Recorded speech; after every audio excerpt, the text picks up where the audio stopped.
Hello, my name is Rose Cavendish and I live in the Garden of England in Kent. Now I'd like to tell you a small story about myself and maybe help you to understand some of the things that you're about to watch. For many years I've run a foster home for troubled young females. These are usually women who are in their teens and in some cases in their early 20s who have started to grow up and have become very unruly. A big part of what I used to do was put these women's behavior in check. Because as you all know, as a woman begins to grow older, she comes from being a teenager and being told by mummy and daddy what to do, to actually being her own person. And as you become your own person, you start to test out the boundaries. And when there's no one to actually put your behavior in check, it can be easy enough for you to lapse into bad behavior. There's obviously things like peer pressure. There's obviously things like, becoming more aware of your body as a woman and getting attention, sometimes unwanted, sometimes stuff that you solicit out yourself from the opposite sex. And then of course realizing that you're now at an age where society says that you can drink and smoke. And for a lot of the women who end up in my care, this usually means that they feel that they can carry on the way that they want to. Now, when they come into my care, one of the major things that happens is I help them to realize that even though there's not mummy or daddy keeping an eye over their shoulder, they still have to be responsible, mature adults. And that's reminding them that society as a whole has its own rules.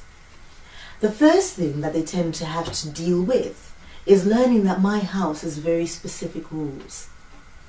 So things like drinking, smoking, swearing, talking back to me, insolence, staying out late, not doing their chores.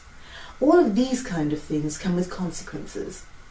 I mean, after all, even if you do have all the freedom on planet Earth, you still have to function as part of a normal society. And part of the beautiful thing about living in Kent, and living especially where I do, is that it's beautiful, it's quiet, it's peaceful, but it's also got a great sense of community. And when these girls come into this community, they usually think they can get away with some of the things that they were getting away with at home.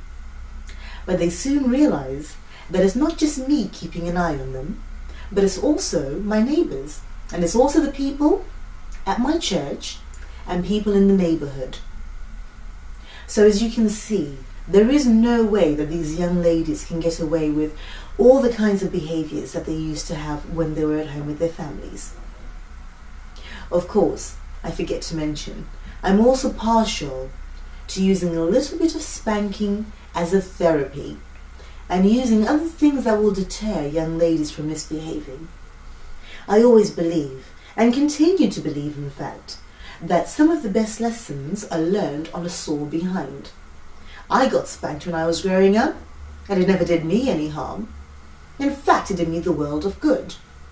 And that's exactly what I try to instill in these young ladies.